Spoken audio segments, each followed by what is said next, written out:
High in the mountains, silence is never really silent. The wind carries whispers, the rocks echo, and behind every ridge something is always watching. Something is always waiting. Here, survival is a constant test. When the cold cuts sharper than fear, a snow leopard leaps from the shadows. Wolves circle the edge of a weak herd, and from the skies above, talons fall like thunder from an unforgiving sky. In this place, no predator rules forever. Power shifts quickly. Every step is dangerous and every breath can be the last.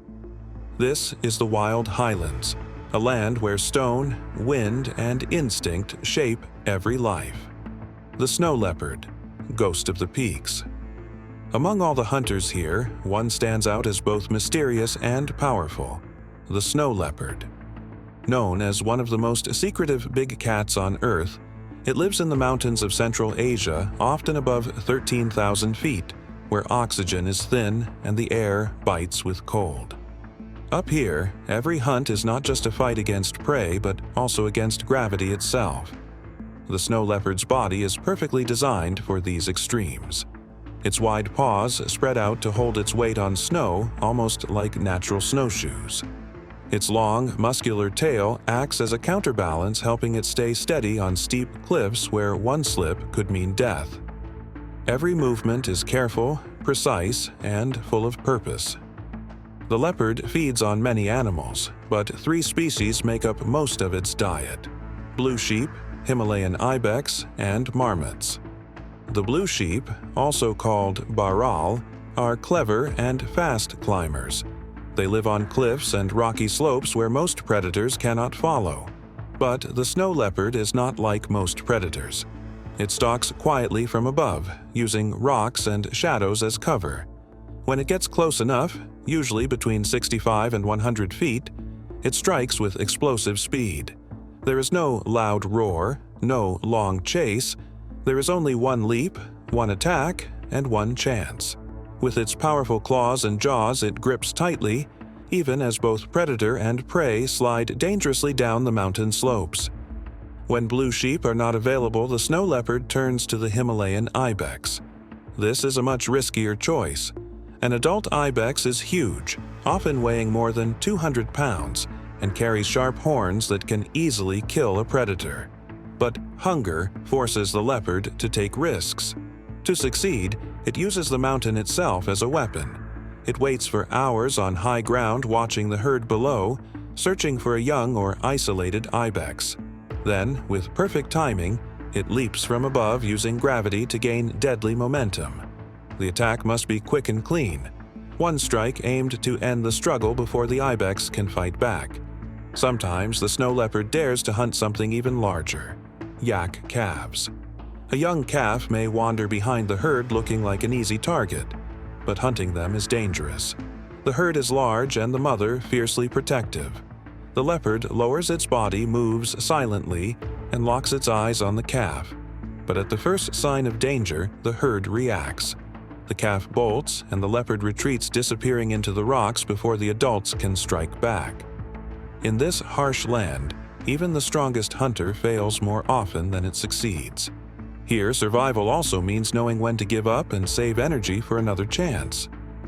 The Tibetan fox, a patient trickster. The snow leopard is not the only predator in the highlands. Among the windswept plains, another hunter moves: the Tibetan fox. With its square cheeks, narrow eyes, and permanent frown, it looks almost comical. But looks are deceiving. Behind that unusual face is a predator built for patience and precision. The Tibetan fox hunts in a landscape where hiding places are rare. There are only bare rocks, low bushes, and endless stretches of open ground. Its main prey is the pika, a small, rabbit-like creature that is fast, alert, and never strays far from its burrow.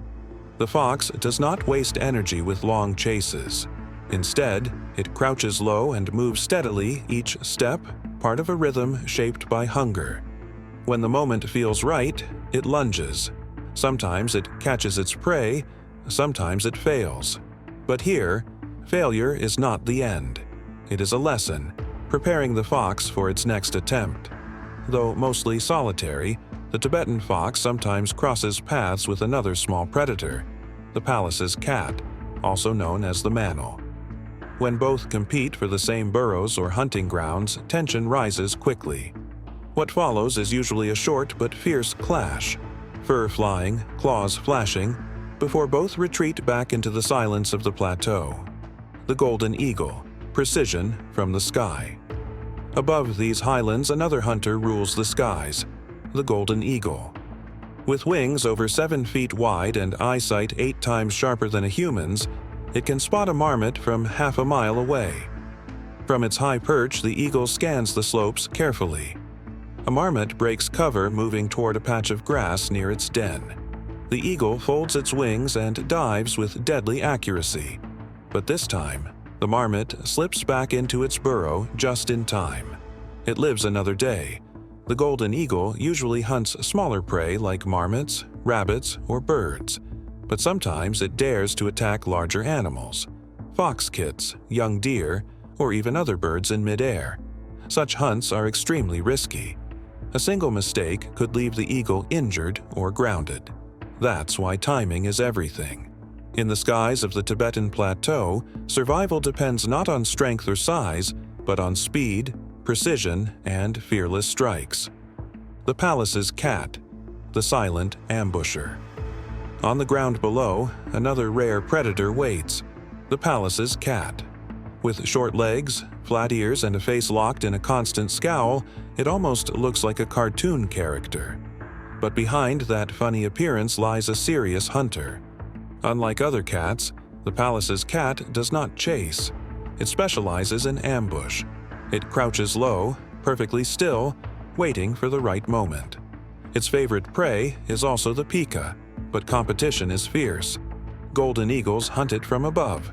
Foxes compete with it on land, and larger predators often threaten its survival.